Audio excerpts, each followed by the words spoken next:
नमस्कार मित्रांनो, आज सकाळी 6 वाजता उठलो. कसे आहात तुम्ही? गुड मॉर्निंग सर्वांना. उठल्यानंतरनं थोडासा व्यायामही केला. व्यायाम झाल्यानंतरनं आंघोळीसाठी पाणीही काढलं. पाणी काढून आंघोळ करून घेतली. आंघोळ झाल्यानंतरनं फ्रेश झालो आणि आज म्हटलं इंडियाचा अभ्यास करावा. तर आज इंडियाचं पाथफाइंडर हे पुस्तक घेतलेलं. पाथफाइंडर पुस्तक हे इंडियाचा अभ्यास करण्यास अतिशय चांगलं पुस्तक आहे. त्यातला मी आज मॅथचा एक टॉपिक कवर केला.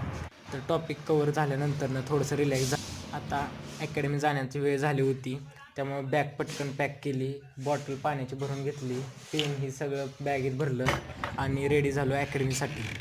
अकॅडमीसाठी रेडी झाल्यानंतर आपले सगळे गॅलरीचे दरवाजे वगैरे बंद केले आणि सगळी बॅग पॅक करून रेडी झालो. तर चाललो अकॅडमीला. तर मी इंडियासोबत JEEची पण तयारी करतो. तर अकॅडमी आमची खूप छान आहे. भेटू उद्या. जर तुम्हाला हा व्लॉग आवडला असेल तर चॅनलला सबस्क्राईब आणि लाईक जरूर करा.